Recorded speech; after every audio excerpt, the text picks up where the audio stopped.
পাকিস্তানের deputy prime minister Ishaq দারের সঙ্গে জাতীয় নাগরিক পার্টি এনসিপির একটি বৈঠক অনুষ্ঠিত হয়েছে। পাকিস্তান অ্যাম্বাসির পক্ষ থেকে আমাদেরকে অফিসিয়ালি পার্টি আকারে দাওয়াত দেওয়া হয়েছিল। আমরা জাতীয় নাগরিক পার্টি এনসিপির তরফে 7 সদস্যের একটি প্রতিনিধি দল পাকিস্তানের ডেপুটি প্রাইম মিনিস্টার ইশাক দারের সঙ্গে আমরা সাক্ষাৎ করেছি। বাংলাদেশ এবং পাকিস্তানের বিষয়ে আমরা কথাবার্তা বলেছি। আমরা বাংলাদেশের জনগণের যে পারসেপশন সেটা তাদের কাছে উপস্থাপন করার চেষ্টা করেছি। জাতীয় নাগরিক পার্টি এনসিপি মনে করে বাংলাদেশে বিগত সময়ে পাকিস্তান এবং বাংলাদেশের মধ্যকার যে শত্রুভাবাপন্ন সম্পর্ক ছিল সেখান থেকে উন্নতির সুযোগ রয়েছে এবং সেক্ষেত্রে বাংলাদেশের জনগণের যে পারসেপশন সেটাকে সব থেকে বেশি সেন্সিটিভ আকারে আমাদের বিবেচনায় রাখতে হবে।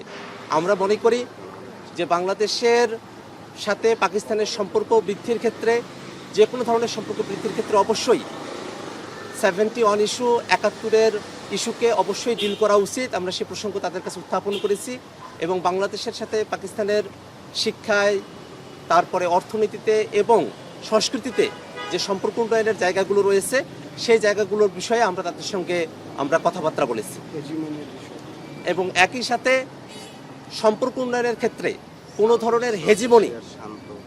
ধরনের হেজিমনি যাতে কাউকে প্রভাবিত না করে, কোনো ধরনের বিগ ব্রাদার সুলভ যে আচরণ সেটা গোটা দক্ষিণ এশিয়া নিয়ে আমাদের যে চিন্তা যে গোটা দক্ষিণ এশিয়ায় আমরা যেসব প্রতিবেশী দেশগুলো রয়েছি তাদের মধ্যকার সম্পর্ক হবে ভ্রাতৃত্বের এবং তাদের মধ্যে কোনো ধরনের হেজিমনি, কোনো ধরনের আগ্রাসন, কোনো ধরনের আধিপত্যবাদী মানসিকতা থাকবে না।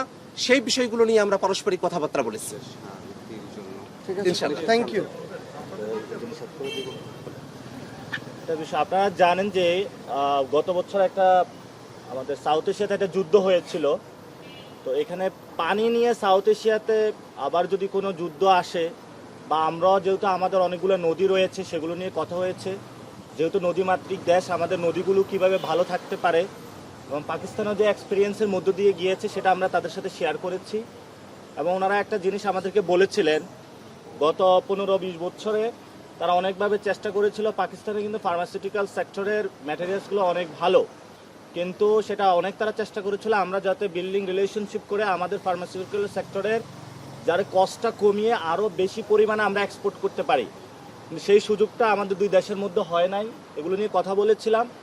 আমাদের কালচারাল হাউস এখানে করা যায় কিনা সেটা নিয়ে কথা বলেছিলাম এবং আমাদের ইউনিভার্সিটি লেভেলে যে এক্সচেঞ্জ যে প্রোগ্রামগুলো সেগুলো কীভাবে ডেভেলপ করা যায়, ডিফেন্স সেক্টরে কীভাবে করা যায় সেগুলো নিয়ে আমরা কথা হয়েছে। তো আমরা আমাদের যে 71 ডিলের যে ইস্যুটা আছে সেটা যেমন রয়েছে তেমনিভাবে এই দুইটি দেশের মধ্যে গণ অভ্যুত্থানের পরে 24-এর পরে কিভাবে হলো বাংলাদেশের সাথে অন্য দেশের ফরেন পলিসি হবে এটার বড় একটি আজকে মিটিং হয়েছে এবং সেটাতে আপনারা দেখেছেন পাকিস্তানের ফরেন মিনিস্ট্রির সাথে। তো আমরা আশা করি যে দক্ষিণ এশিয়াকে সার্ককে কীভাবে আরও অ্যাক্টিভ করা যায় এবং আমাদের এখানে একটা ইস্যু উঠে এসেছে ভারতের কারণে সার্কটা ইনঅ্যাক্টিভ হয়ে আছে। সো আমরা পাকিস্তানের সাথে এই বিষয়ে কথা হয়েছি। পাকিস্তানও অলসো দ্য নিউক্লিয়ার স্টেট, সেখানে পাকিস্তানেরও অনেক এই সাউথ এশিয়াতে প্রভাব রয়েছে।